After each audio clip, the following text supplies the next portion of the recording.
Sono Giuseppe, ho 30 anni, mi sono laureato da 2 anni, da quando mi sono laureato ho cominciato a fare volontariato sostanzialmente.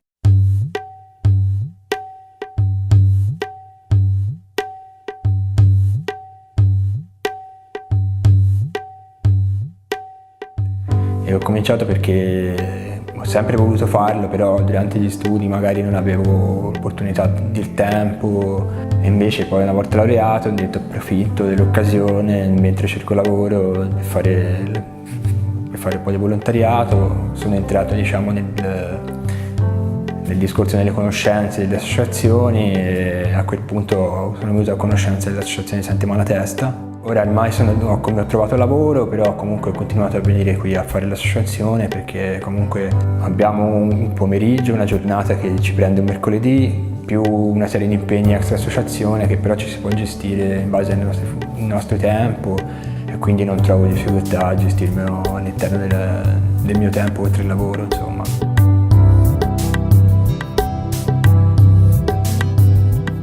Queste sono persone che vengono e che qui magari non hanno nessuno, perché lasciano tutti a casa, una distanza significativa.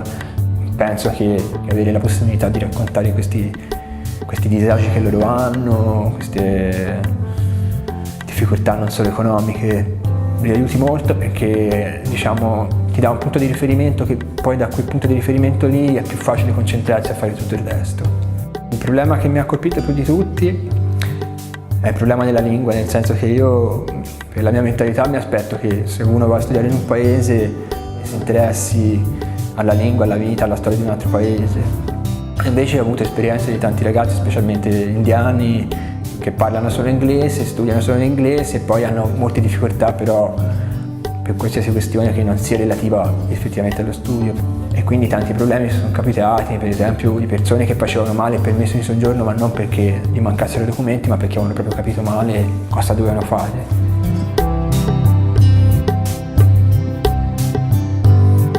Siamo un mondo sempre più connesso e queste culture spesso e volentieri che non conosciamo non dico le sottovalutiamo, ma le prendiamo come secondarie, perché per noi lo studio della storia è focalizzato sulla nostra, ovviamente, perché non si può studiare tutto insieme.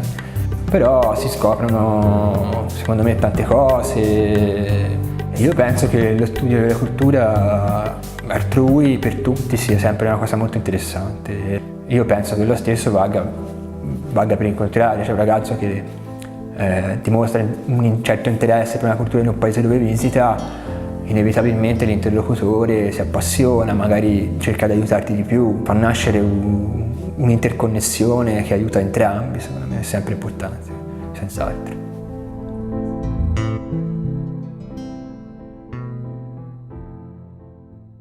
L'associazione, secondo me, l'aspetto più importante che ha è quello di dare un punto di riferimento a questi ragazzi che si trovano spesso senza, dopo aver lasciato un paese, tutte le conoscenze. Non avere un punto di riferimento poi spesso porta a smarrimento, difficoltà nella soluzione di qualsiasi tipo di problema, anche il più semplice.